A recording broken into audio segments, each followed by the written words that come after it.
So just how good is Google's Notebook LM?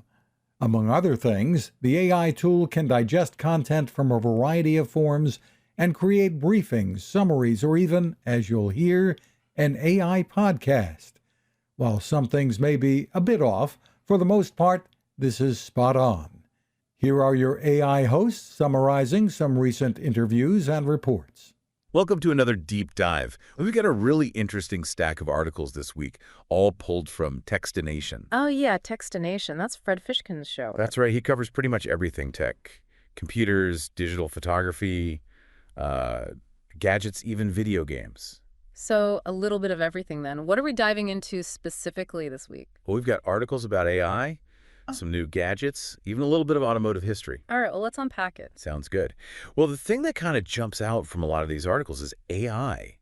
It's everywhere. AI is definitely having a moment. Yeah, it feels like it's infiltrating every corner of our lives. It really is. And what's interesting is we're seeing AI shift from this kind of like theoretical concept to actual real-world applications. Yeah, absolutely. Like one of the articles here is about this company called Jiminy that's using an AI virtual care assistant. It's called Sage, and they're using it in therapy. Oh, wow. So it's like a 247 AI therapist. It's available anytime you need it. That's pretty amazing. Could be a game changer for people who need mental health support, but maybe can't easily access traditional therapy. Exactly. Though I'm sure some people are going to be a little skeptical. Yeah, I mean, can an AI therapist truly provide the same level of care as a human therapist?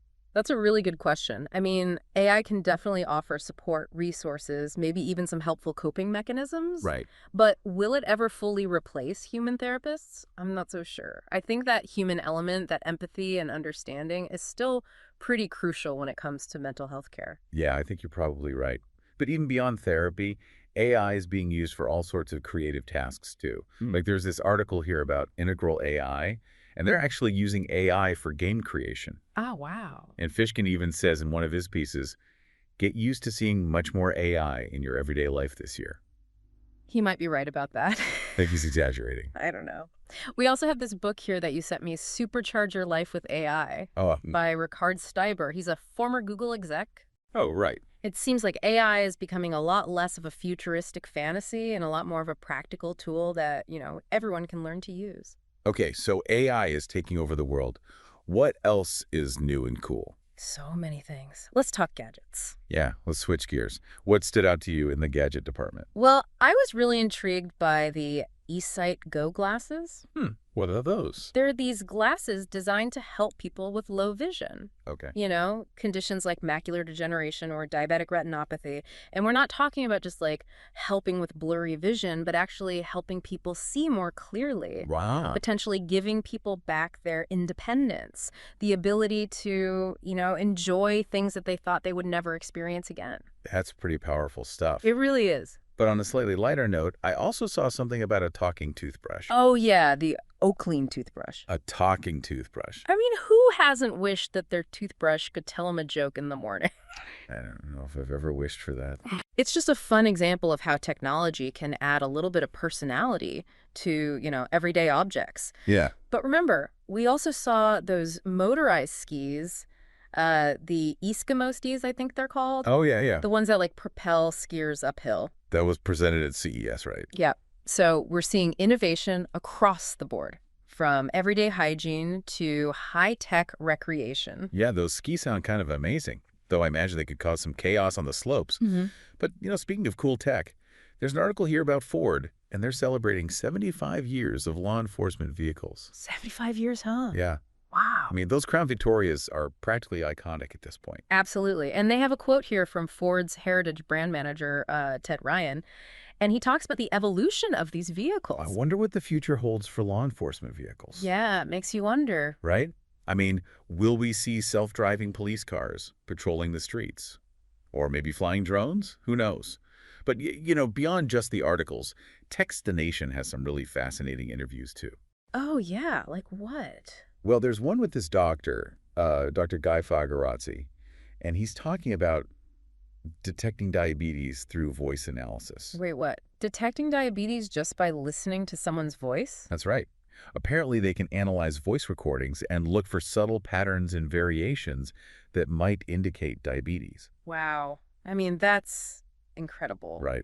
And then there's another interview with Amari Cosman, and he's talking about the Circular 2 smart ring. Oh, yeah, I've heard of that. It's like a fitness tracker, but way more advanced, right? Exactly. Yeah. It's packed with all sorts of health sensors. It tracks everything from your sleep patterns to your stress levels. Even menstrual cycles, I think. That's right.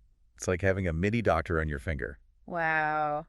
But all this data collection does raise some questions about privacy, doesn't it? For sure. I mean, how do we ensure that all this sensitive health information is protected? That's a huge question, and one we need to be asking as technology becomes more and more integrated into our lives. Yeah, it's all about finding that balance between innovation and ethical considerations. Absolutely.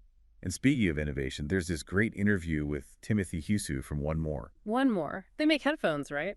Yeah, they're known for their audio technology, Okay. but they're also getting into the smart glasses game. Smart glasses. Seems like everyone is trying to get in on that these days. Yeah, I know, right?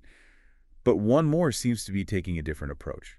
They're really focused on audio quality. Interesting. So they're not just slapping a screen onto a pair of glasses. They're actually thinking about the audio experience. Exactly.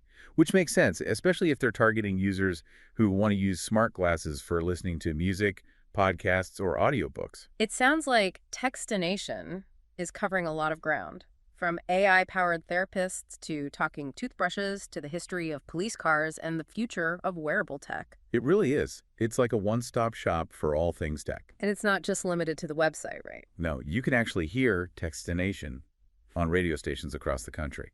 Oh, wow, I didn't realize that. Yep, and it's also available as a podcast. So no matter how you prefer to consume your tech news, Techstination has you covered. Exactly. I don't know about you, but I'm blown away. And we'll be delivering more of these summaries from Notebook LM in the weeks to come. I'm Fred Fishkin.